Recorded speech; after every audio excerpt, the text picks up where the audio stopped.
कृष्ण गोविंद हरे मुरारी, हे नाथ नारायण वासुदेवा।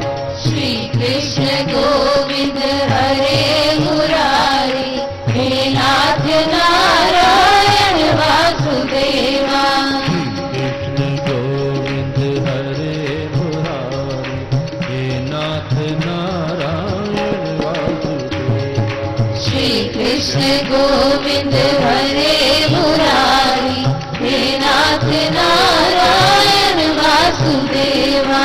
हे नाथ नारायण वासुदेवा, हे नाथ नारायण वासुदेवा।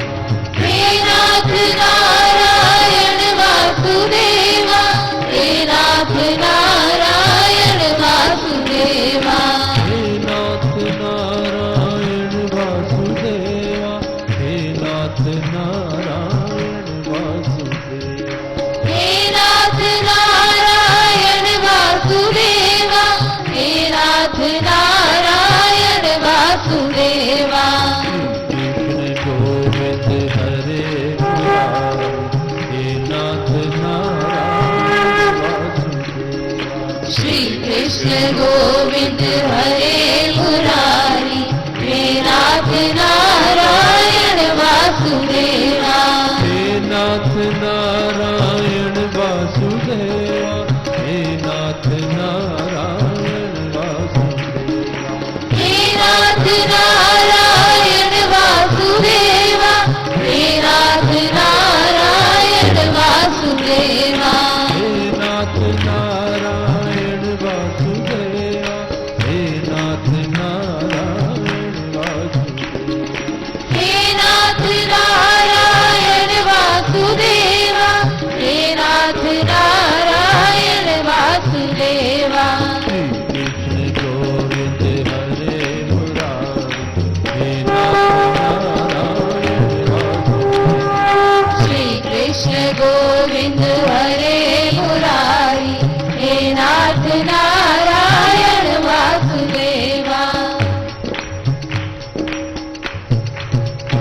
यदा यदा हि धर्मस्य ग्लानिर्भवति भारत, अभ्युत्थानम् अधर्मस्य तदात्मानं सृजाम्यहम्। मित्राणाय साधूनां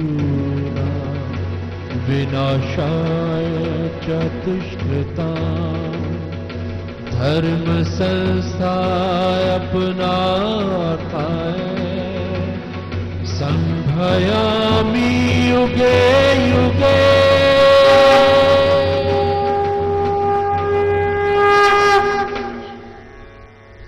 जय श्री कृष्ण। मैंने तुझे कहा है, ये कोई नवीन बात नहीं है। सूर्यवंशियों के प्रथम पुरुष विवस्वान को ये अविनाशी योग मैंने पहले कहा था। विवस्वान ने मनु को बताया, फिर मनु ने इक्ष्वाकु को कहा। इस प्रकार परंपरा से चला आया है। प्राय इसको राजर्षि जन जानते थे। अक्षत्रिय अक्षत्रियों के कर्म समर्पण का योग पहले पाया जाता था।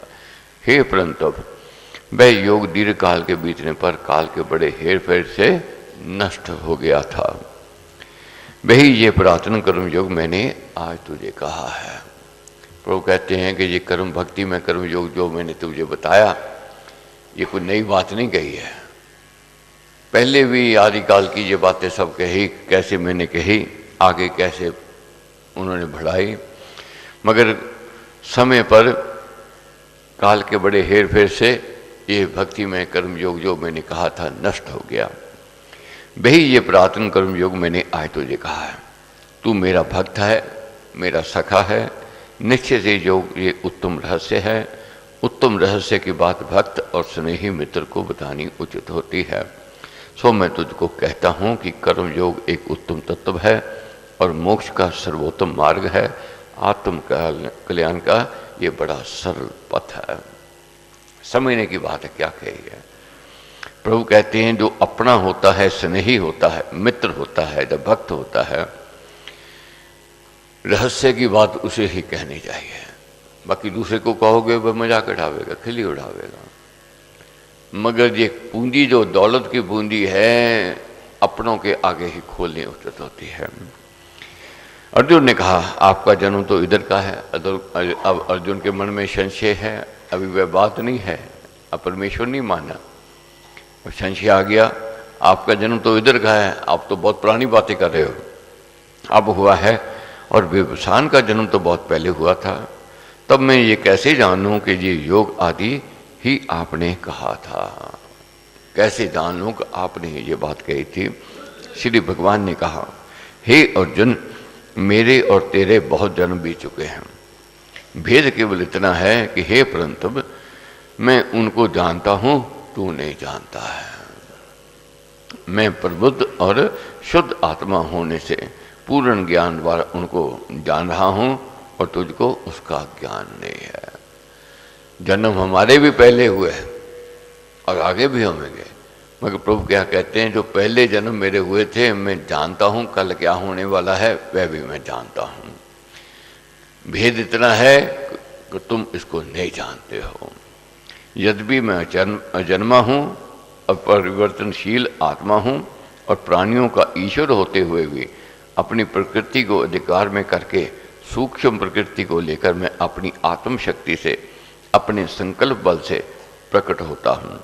साधक आत्मा का आना प्रयोजन सिद्ध करने के लिए होता है और ये अपने संकल्प बल से प्रकट हो जाया करता है। जब जब धर्म की गिलानी होती है, धर्म मंद पड़ जाता है और अधर्म का बल बढ़ जाता है, तब मैं अपने आप को प्रकट करता हूँ। देवी देवताओं का प्रकट होना कब होता है? जब अधर्म बढ़ जाता है। अधर्म का नाश करने के लिए वे आते हैं, प्रकट होते हैं। साधक आत्ममर्यादा से साधुओं सभ्यों की रक्षा के लिए, दुष्टों और दुष्कर्मियों के विनाश के लिए और धर्म की स्थापना के लिए मैं युग युग में प्रकट होता रहता हूँ। अथवा शुभ कर्मों को बचाने के लिए और पापों के विनाश करने के वास्ते मैं समय समय पर जन्म लेता हूँ। जब जनता में धर्म ना रहे, मर्यादा मिट जाए, सत्य तथा न्याय का नाश हो रहा हो, उस समय भले जनों तथा भलाई को बचाने के लिए, बुरों को तथा बुराई को दूर करने के लिए, सत्य को, मर्यादा को स्थापन करने के वास्ते मैं पुरुषोत्तम आया करता हूँ।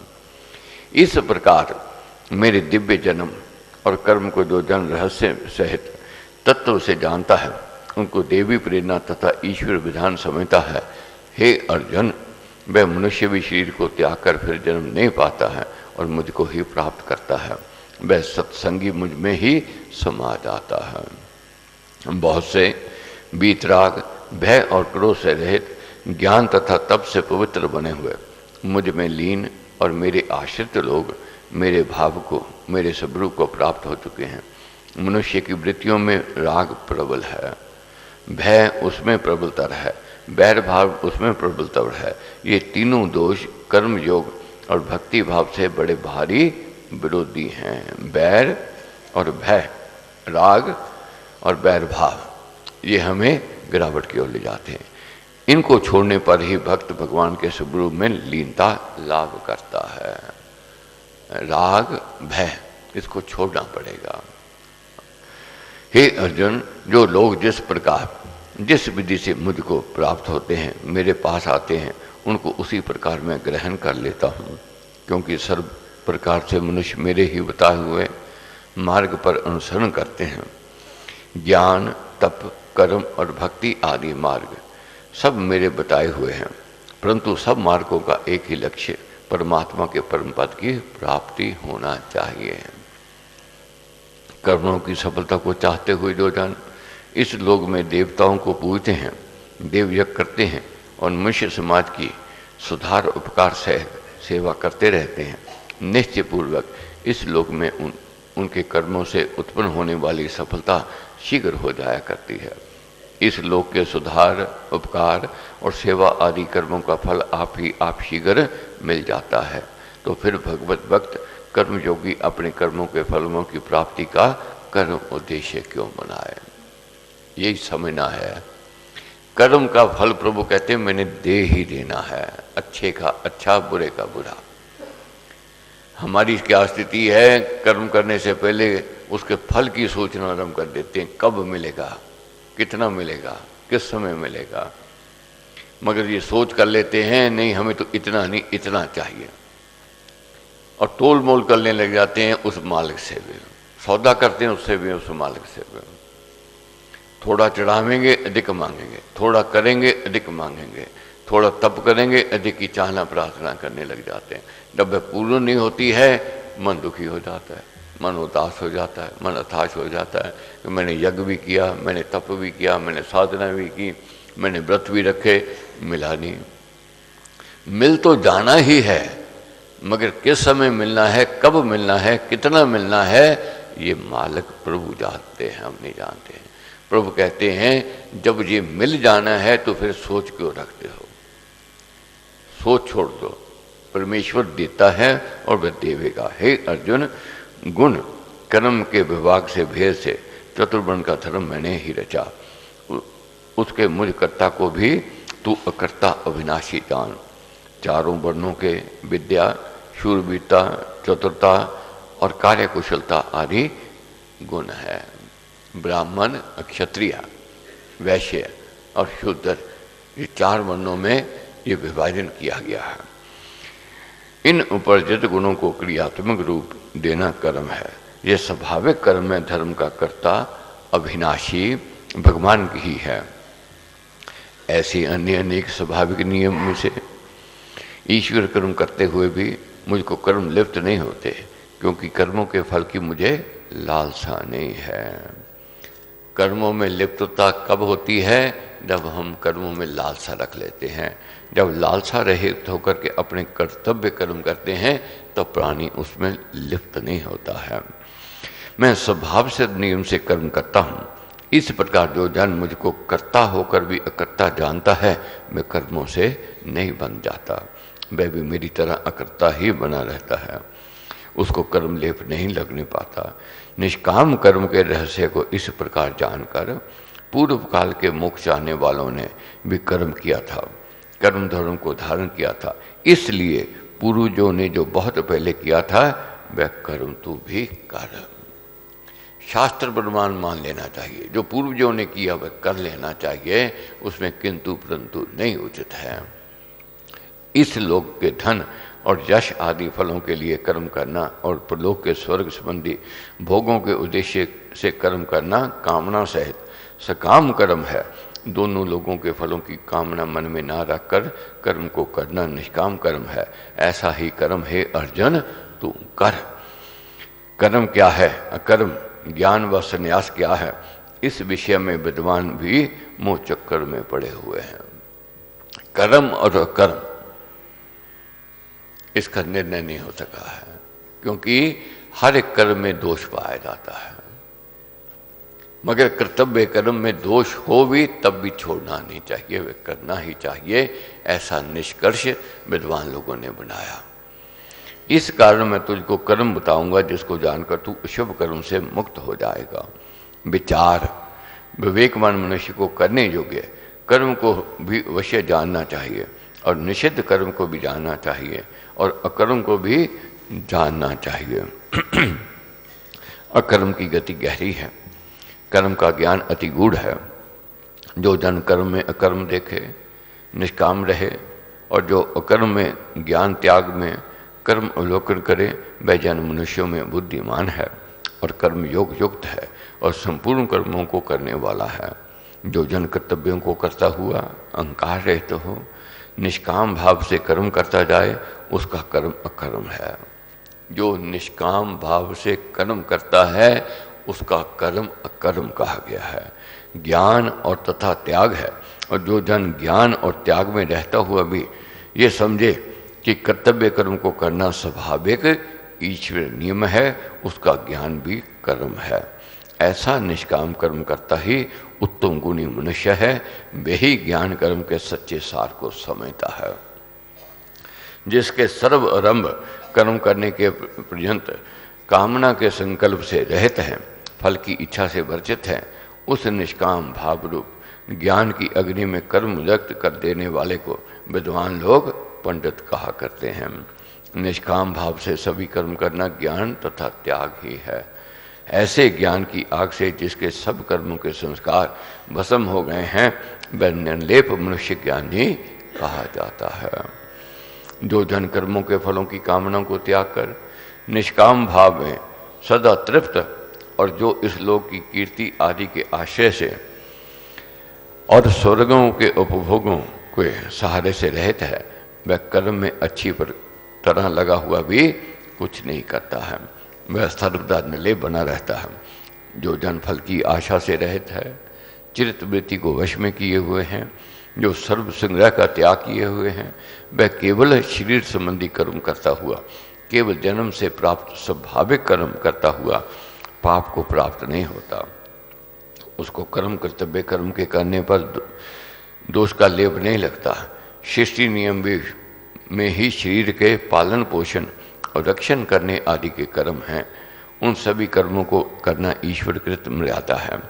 उसमें कर्मों का कर्ता अकर्ता ही बना रहता है।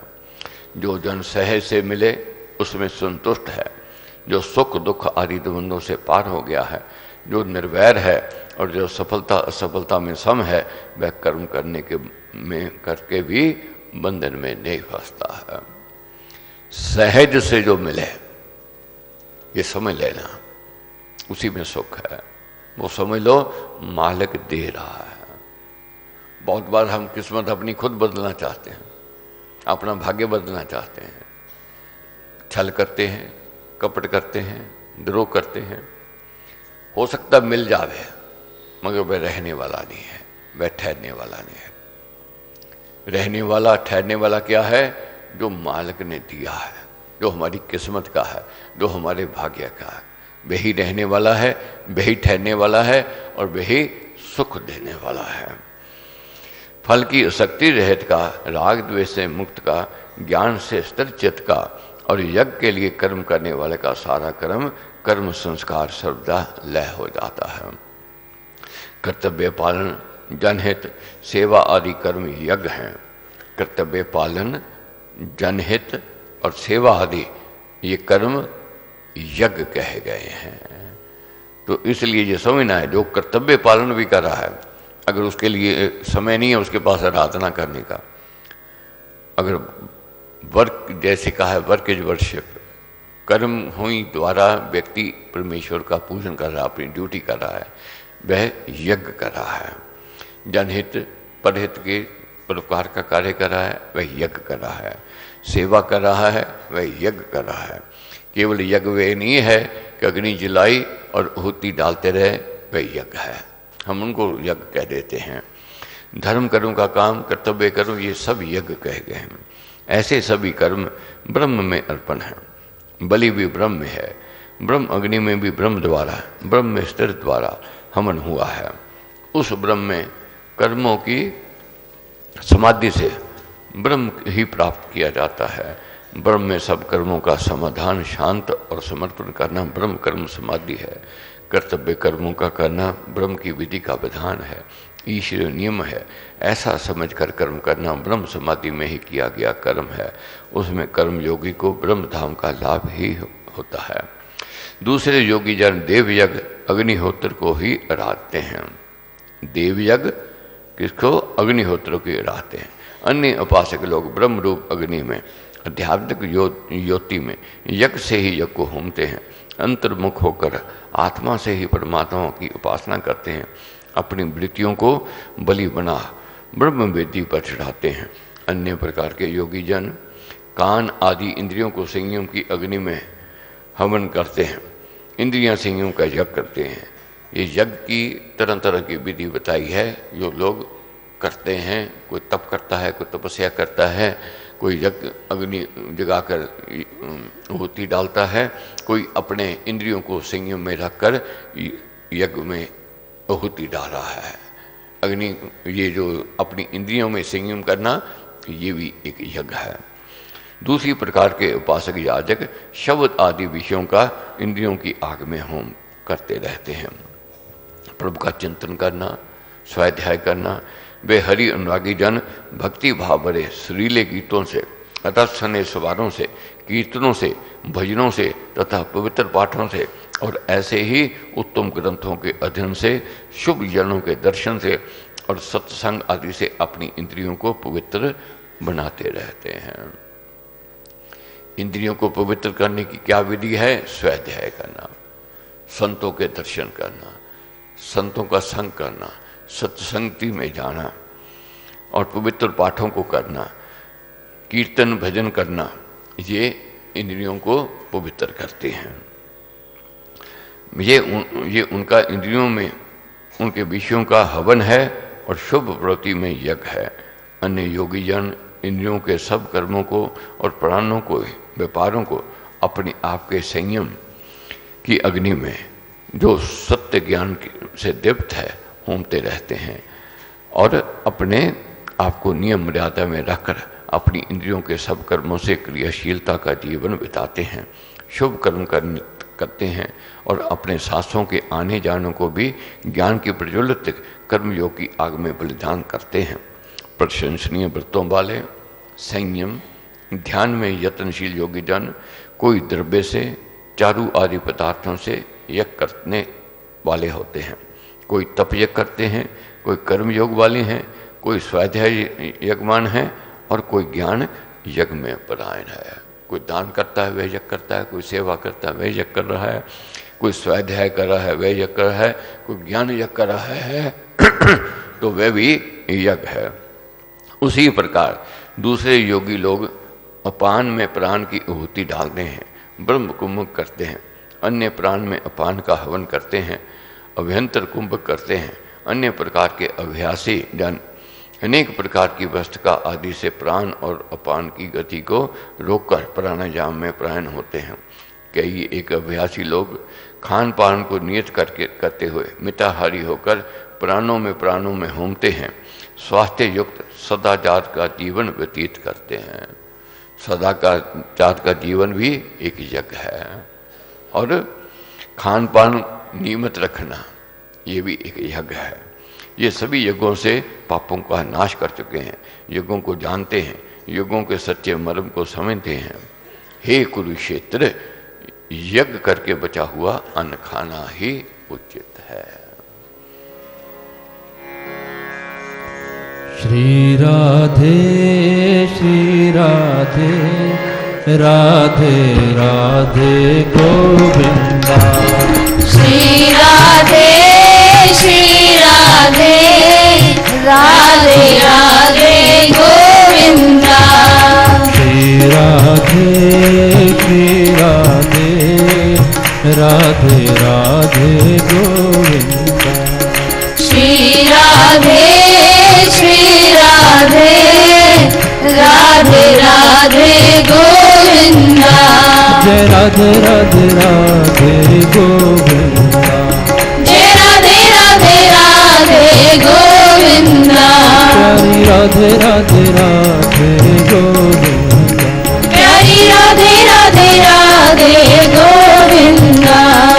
प्यारी राधे राधे राधे गोविंदा। श्री राधे राधे राधे गोविंदा। श्री राधे राधे राधे गोविंदा। श्री राधे राधे राधे गोविंदा। श्री राधे राधे राधे गोविंदा। जय राधे राधे राधे गोविंदा। जय राधे राधे राधे गोविंदा। प्यारी राधे राधे राधे गोविंदा। प्यारी राधे राधे राधे गोविंदा। श्री राधे राधे गोविंदा।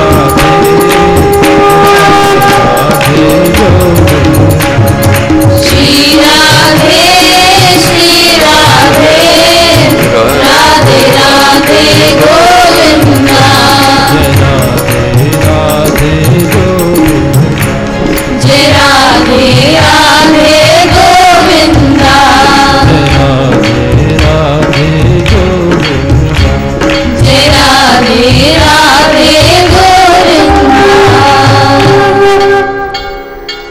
अनेक प्रकार के यज्ञ बताए, ये पढ़े समझे। अब प्रभु क्या कहते हैं, जो यज्ञ करके भोजन ग्रहण करता है वह प्रसादी को प्राप्त करता है, जो यज्ञ नहीं करता वे पाप की कमाई को खाता है। कैसे समझना है? हे कुरुश्रेष्ठ, यज्ञ करके बचा हुआ अन्न खाने वाले अमृत खाने वाले हैं, उनका भोजन अमृत है, वे सनातन ब्रह्म को प्राप्त करते हैं। जहाँ तक घर गृहस्थ में देखो, जो लड़का मेहनत करके भोजन करता है, माँ बाप उसको आशीष भी देते हैं और माँ बाप उसको अच्छा भी समझते हैं। मगर जो काम नहीं करता, आके भोजन मांगता है, उसको क्या कहते हैं, निकट्ठू है। ना उसकी इज्जत, ना उसकी साख, ना उसका मान, ना उसका सम्मान। रोटी मिलेगी दत्कारते हुए, आदर से नहीं मिलेगी। मगर जो मेहनत करके आया है, कर्म करके आया है, ड्यूटी निभा के आया है, उसको भोजन मिलेगा, आदर से मिलेगा, सत्कार से मिलेगा और उसका सम्मान भी होगा। इसी प्रकार संसार में अगर मालिक ने हमें भेजा है, फोकट के लिए नहीं भेजा है, मौज मस्ती के लिए नहीं भेजा है, उसने अपनी ड्यूटी के लिए भेजा है। अगर उसकी ड्यूटी कर रहे हैं, अपने कर्तव्य का पालन कर रहे हैं, कर्मयोगी हैं, मालिक का दिया हुआ वह प्रसाद है। प्रभु प्रसाद शिव शांति दाता, ब्रह्म धाम में आप दाता, प्रभु प्रसाद पावे वह प्राणी, राम राम जपे अमृत वाणी। उसकी प्रसन्नता को प्राप्त करना है। जब तक उसकी प्रसन्नता नहीं आवेगी, वह प्रसाद सुख देने वाला नहीं है। मेहनत से ही, कर्म करने से ही उसकी प्रसन्नता को प्राप्त किया जा सकता है। प्रभु क्या कहते हैं, उनका भोजन अमृत है, वह सनातन ब्रह्म को प्राप्त करते हैं। यज्ञ न करने वाला का ये लोक ही नहीं, दूसरा लोक कहाँ से हो सकता है? दोनों लोग बिगड़ जाते हैं जो यज्ञ नहीं करता है। साधारण व्यक्ति जो है यज्ञ को यही समझता है कि अग्नि जलाई और आहुति डालते रहे, ये यज्ञ है। नियम मर्यादा में रहना ये यज्ञ है, अपने कर्म करना ये यज्ञ है, स्वाध्याय करना ये यज्ञ है, सेवा का कार्य करना यज्ञ है, दान पुण्य का काम करना ये यज्ञ है। और ये यज्ञ करने ही चाहिए, इसको छोड़ना नहीं चाहिए। अगर यज्ञ करके भोजन मिल रहा है, समझो मालिक की प्रसादी में रही है, उसकी कृपा के पात्र बने हैं। ऊपर कहे यज्ञों में से कोई भी यज्ञ करके भोजन करना भगवान का अमृत प्रसाद पाना है। उससे मनुष्य के दोनों लोग सुधर जाते हैं। और यदि इन कर्मों में से कोई भी शुभ कर्म ना किया जाए तो इस लोक का जीवन ही बिगड़ जाता है, पर लोक की तो कथा ही कौन कहे। ऊपर कहे प्रकार से ऐसे बहुत प्रकार के यज्ञ वेद मुख से, वेद पानी से विस्तृत हुए, विस्तार से वर्णन किए गए हैं। उन सब यज्ञों को तो कर्म से होने वाले समझ, कर्मों के किए बिना कोई भी यज्ञ नहीं किया जा सकता। ऐसा जानकर तू मुक्त हो जाएगा। सब कर्म करने से ही सिद्ध होते हैं, इसलिए निष्काम भाव से कर्तव्य कर्म अवश्य में करते रहना चाहिए। ऐसा ज्ञान ही ज्ञान यज्ञ है। द्रव्य यज्ञ से, सामग्री के होम से ज्ञान यज्ञ अधिक अच्छा और कल्याणकारक है। ज्ञान यज्ञ सबसे उत्तम और ये कल्याण करने वाला है। बाकी यज्ञ ठीक है, मगर सबसे उत्तम यज्ञ ज्ञान यज्ञ माना गया है। ज्ञान यज्ञ, ज्ञान दान देना, ये बहुत बड़ा दान माना गया है। हो सकता है आप द्रव्य दान करो, आपके दिए हुए दान से वह शराब पीवे, जुआ खेले, न बुरे कर्म करे। हो सकता है वह धन को बर्बाद करे। मगर ये ज्ञान यज्ञ ऐसा है, किसी को नेक सलाह दोगे, किसी को अज्ञानता अंधेरे से निकालोगे, वह सदा भला चाहेगा और सदा आशीष भी देवेगा और वह ज्ञान उसको जीवन में सफल भी बनावेगा। इसलिए ज्ञान यज्ञ सबसे उत्तम यज्ञ माना गया है। ये केवल अपने लिए नहीं, सबको आगे बांटना भी है। जितना बांटेंगे उतना ये अधिक बढ़ेगा। जितना अपने तक सीमित रख लेंगे ये दूषित हो जाएगा। इसलिए इसको बांटना है, जहाँ तक संभव हो सके इसको बांटते ही रहना है। हे भारत, सब सर्व संपूर्ण कर्म ज्ञान में सर्वदा समाप्त होता है। कर्म मात्र निष्काम भाव में अनंत शक्ति में तथा संबुद्धि में पराकाष्ठा को पहुंच जाता है। किसी न किसी ने हमें प्रेरणा दी, हम यज्ञ में आए, स्वाध्याय कर रहे हैं, ज्ञान की प्राप्ति कर रहे हैं। जब भी देखो थोड़ी सी भी अच्छाई आवेगी, ज्ञान बढ़ेगा, उसका स्मरण, उसका चिंतन जरूर होगा कि भला होवे उस प्राणी का जिसने यज्ञ की प्रेरणा दी, जिसने ये ज्ञान मिलने में सहयोग दिया, उसका धन्यवाद सदा करेगा। अब देखते हो टीचर का सदा धन्यवाद होता है, गुरु का सदा धन्यवाद होता है। क्यों? वे प्रकाश देते हैं, ज्ञान देते हैं। कर्मों की उत्तमता और पूर्णता कर्म योग और भगवत समर्पण रूप सच्चे ज्ञान में ही है। हे अर्जुन, उस ऊपर के ज्ञान को तत्वज्ञानी भगवत भक्तों के समीप जाकर बिने से, नमस्कार से, बार बार पूछने से, सेवा से समझ, तत्वदर्शी ज्ञानी जन तुझे ज्ञान का उपदेश देंगे। अब ज्ञान यज्ञ श्रेष्ठ माना गया है। अब मन में कभी सोच आवेगी ज्ञान खरीद ले, ज्ञान किसी का छीन लावे। ना ज्ञान खरीदा जा सकता है, ना ये छीना जा सकता है। ये कहाँ से मिलता है?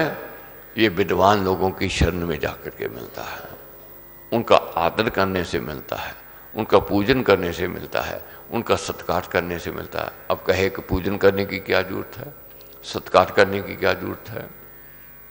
बहुत जरूरत है। अब देखो किसी से जाओ, अहंकार से कहो मेरे को ज्ञान दो, नहीं मिल सकता है।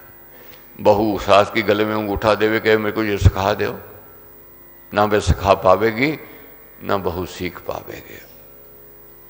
पिता की गले में अंगूठा देवे पुत्र मेरे को ये समझा दो, नहीं हो सकता है। टीचर के गले में अंगूठा देवे, नहीं हो सकता है। इसके लिए झुकना ही पड़ेगा। विनीतता अति आवश्यक है। एक यही साधन है, जाओ महापुरुषों के पास, उनकी शरण में जाओ और जिज्ञासा से और विनीतता से, नम्रता से कहो कि मेरे को ज्ञान दो, मेरे मन में ये संशय है, मेरे मन में ये भ्रम है, कृपया इस संशय, इस भ्रम का आप निवारण करें। वह महापुरुष फिर उस संशय क्या होता है, उस संशय के निवारण करते हैं, उसको दूर करते हैं। तो प्रभु कहते हैं जाओ विनय से, नमस्कार से, बार बार पूछने से, बार बार पूछो। अर्जुन बार बार पूछते हैं, बार बार कहते हैं। जब भी प्रश्न संशय होता है प्रश्न कर देते हैं और उनकी सेवा करो। संतों की सेवा करने से ज्ञान मिलता है।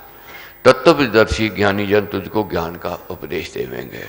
सत्य का ज्ञान प्राप्त करने के उपाय नम्रता, जिज्ञासा और सेवा भाव है।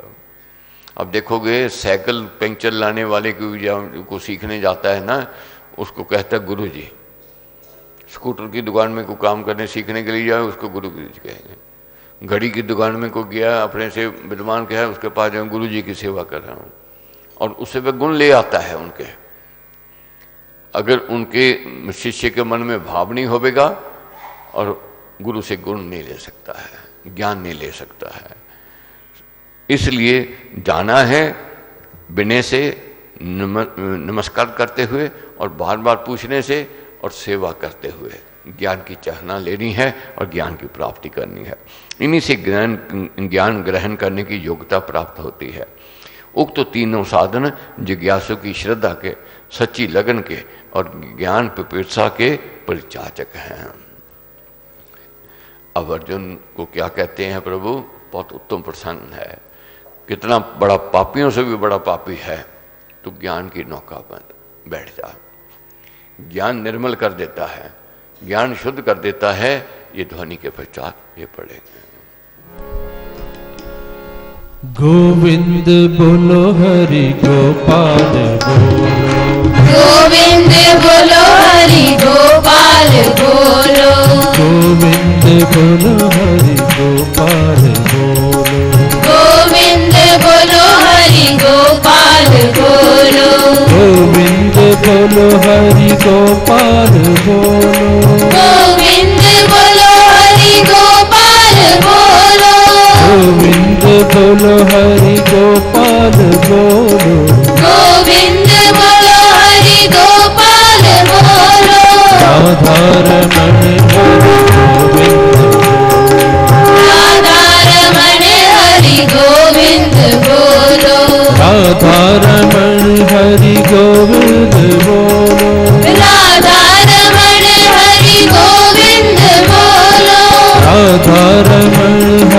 गोविंद बोलो, राधा रमण हरि गोविंद बोलो, गोविंद बोलो हरि गोपाल बोलो, गोविंद बोलो हरि गोपाल बोलो, गोविंद बोलो हरि गोपाल बोलो, गोविंद बोलो हरि गोपाल बोलो, गोविंद बोलो हरि गोपाल बोलो।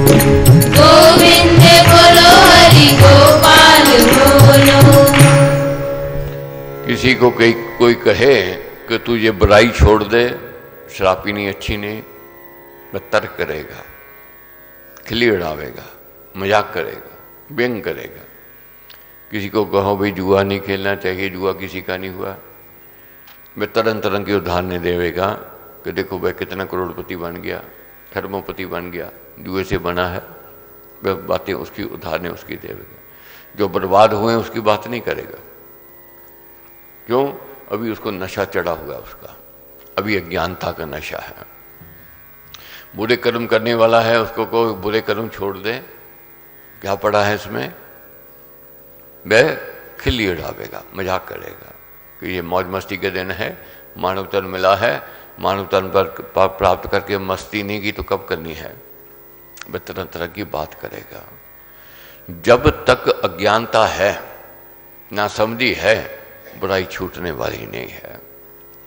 जब ज्ञान का प्रकाश हो जाता है, जब व्यक्ति बुराई को बुराई समझने लग जाता है, फिर छुड़ाने की जरूरत नहीं, बुराई अपने आप छूटने आरंभ हो जाती है, अपने आप छूटेगी। अतीत की ओर देखो, बचपन में गलतियां करते थे, जैसे जैसे समझ आई वह गलतियां छूटती गई। बचपन में बच्चा कंचे में खेलता है, गुड्डी पटोले में खेलता है, मिट्टी में खेलता है, मगर धीरे धीरे गुड्डी पटोले भी छूट जाते हैं, कंचे भी छूट जाते हैं, मिट्टी भी छूट गई। कैसे छूट गई? बोध हो गया, ज्ञान हो गया, क्या करना है क्या नहीं करना है। इसी प्रकार जवानी में गलती करता है, समझ आती है, उसको छोड़ता है। ज्ञान श्रेष्ठ कहा गया है। किसी को कहो जबरदस्ती शराब छोड़ दे, नहीं छोड़ेगा।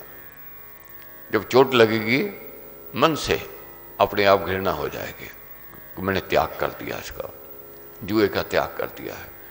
इसलिए ज्ञान को श्रेष्ठ कहा गया है। पाप दोष तब तक साथ हैं जब तक अज्ञानता है। ज्ञान का प्रकाश आते ही, जैसे अंधेरा है, कितना अंधेरा क्यों ना हो, पर सूर्य उदय होते ही अंधेरा भाग जाएगा, प्रकाश के आते ही अंधेरा भाग जाएगा। इसी प्रकार कितनी भी अज्ञानता है, ज्ञान के आते ही अज्ञानता भाग जाएगी, नहीं रहेगी। अब कैसे समझेंगे? हे अर्जुन, तब ज्ञानी लोग तुझको ये ज्ञान बतावेंगे। महापुरुषों के पास जाओ, जिज्ञासा लेकर, विनय भाव से नमस्कार करते हुए, उनकी सेवा करते हुए उनसे कहो कि मेरे को ज्ञान दो, वह फिर तेरे को ज्ञान देवेंगे, जिसको जानकर तू फिर इस प्रकार मोह में नहीं पड़ेगा। और जिस ज्ञान से तू सब भूतों को अपनी आत्मा में देखेगा अथवा मुझ में अवलोकन करेगा। यदि तू सब पापियों से भी बड़ा पापी है और घोर पापकर्मी है, तो भी ज्ञान की नौका से तू पाप समुद्र को बड़ी सुगमता से तर जावेगा। ये ज्ञान की नौका क्या नौका है? कितना बड़ा समुद्र क्यों ना हो, एक छोटी सी चींटी भी नौका में बैठ जाए, वह भी पार हो जाती है। पापियों से पापी, अधर्मियों से भी अधर्मी क्यों ना व्यक्ति हो, अगर ज्ञान की नौका उसको मिल जाए, ये पाप रूपी समुद्र से वह तर जाएगा, पार हो जाएगा। हे अर्जुन, जैसे प्रचंड अग्नि लकड़ियों को भस्म कर देती है, ऐसे ही सब कर्मों की ज्ञान की आग भस्म कर डालती है। जैसे प्रचंड अग्नि है, उसमें कुछ भी डालो वह राख कर देती है अग्नि। इसी प्रकार ये ज्ञान की आग है। कितने भी पाप दोष हो, वह उसको राख समान कर देगी। व्यक्ति निर्मल हो जाता है, फिर अपने आप से घृणा करता है, मैंने ये क्यों किया, मेरे से क्यों हुआ, कैसे हुआ, ये विचारधारा उसकी आरंभ हो जाती है। निश्चय से इस लोक में ज्ञान से के सदृश दूसरा कोई साधन पवित्र नहीं है। ज्ञान सबसे पवित्र कहा गया है, ज्ञान सबसे श्रेष्ठ कहा गया। ये मगर कठिन है, सबके बस की बात नहीं है। अभी कथा कहानी हो, मौज मस्ती हो, व्यंग की बातें हों तो देखो फिर मन भी लगेगा और जन भी आवेंगे, वो बात है। मगर ये विषय बुद्धिमान लोगों का है, विद्वान लोगों का है। जैसे प्राइमरी की क्लास में तो बहुत जाते हैं मिडिल तक बहुत पहुंचते हैं, बीए एमए भी कर लेते हैं, मगर पीएचडी करने वाले, सीए करने वाले, इंजीनियरिंग करने वाले, डॉक्टरेट करने वाले वे कम होते हैं, वेले होते हैं। वह मिडिल की वह बात नहीं बनती है, वह साख नहीं है, ना बीए की है वह साख है। जो डॉक्टरेट की है, जो इंजीनियरिंग की है, जो सीए की है, जो पीएचडी की है। तो इसलिए ये यज्ञ बिरले लोगों का है, जो ये ज्ञान यज्ञ जो चल रहा है। गीता सबके बस की बात नहीं है, मगर जब ये इसमें रुचि हो जाती है, जब इसमें आनंद आता है, पर समझ लो अब भाग्य उदय होने वाला है, अब ज्ञान का प्रकाश होने वाला है। फिर गीता खुद बोलती है, फिर मन करता है और सुनो और पढ़ूं और इसमें लीन हो जाऊं। वह फिर रस लेना आरंभ कर देता है। निश्चय से इस लोक में ज्ञान के सदृश दूसरा कोई साधन पवित्र नहीं है। जीवन में तब्दीली आवेगी आवेगी ज्ञान यज्ञ के पश्चात, व्यवहार बदलेगा ही बदलेगा। कोई कहे कि एकदम बदल जाए, वो तो खैर चमत्कार हो सकता है, मगर एक बात है, कोई कहे मैं खाली चले जाऊंगा, ये नहीं हो सकता। कुछ ना कुछ प्रसादी लेकर के जावेगा, कुछ ना कुछ अच्छाई लेकर के जावेगा, कुछ ना कुछ बुराई को छोड़ के जावेगा। उस ज्ञान को कर्म योग से भली प्रकार सफल हो चुका हुआ मनुष्य समय पर आप ही अपने आत्मा में प्राप्त कर लेता है। इस ज्ञान को श्रद्धावान, विश्वासी, जितेंद्रिय और परमेश्वर परायण मनुष्य प्राप्त करता है। कौन ज्ञान को प्राप्त कर सकता है?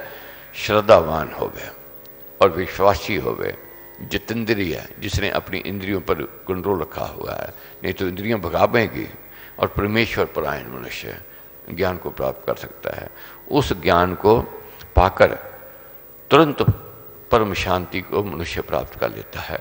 कर्म योग के ज्ञान के और अध्यात्म ज्ञान के तीन ही उत्तम साधन हैं, श्रद्धा, भक्ति और इंद्रियां संयम। तो इन दिनों हमने श्रद्धा को और भक्ति को, तर्क नहीं करना है, तर्क करेंगे तो उलझ जाएंगे। क्यों किया, क्यों हो रहा है, करना नहीं चाहते थे अर्जुन, करवा रहे हैं, युद्ध करने नहीं था वह क्यों करवा रहे हैं, तरह तरह की बातें आवेंगे। मगर श्रद्धा है, भक्ति है और इंद्रियां संयम है, ज्ञान की प्राप्ति होगी। जो ऊपर के ज्ञान से रहित है, श्रद्धा ना करने वाला है और संशयशील है, वह नष्ट हो जाता है। उसके लोग दोनों बिगड़ जाते हैं। वह नष्ट हो जाता है मनुष्य जो संशय करने वाला है। संशय युक्त का न ये लोक है, ना परलोक है, ना ही सुख है। सत्य ज्ञान का ना होना, आत्मा परमात्मा में श्रद्धाहीन होना और आस्तिक भाव में तथा कर्तव्य कर्मों में संदेहशील बने रहना, पाप दोष की भावना से डामाडोल हो जाना मनुष्य के विनाश का कारण कहा गया है। सब कर्मों में संशय करने से दोनों लोग और सुख नहीं रहते हैं। अब संशय आता कहाँ से है? ये कुसंग से आता है। ये बहुत बुरा है, इससे बचना चाहिए। संग में जाना है, कुसंग में नहीं जाना है। संशय मनुष्य के कुसंग और कुतर्क से उत्पन्न होता है। एक कुसंग और दूसरा कुतर्क।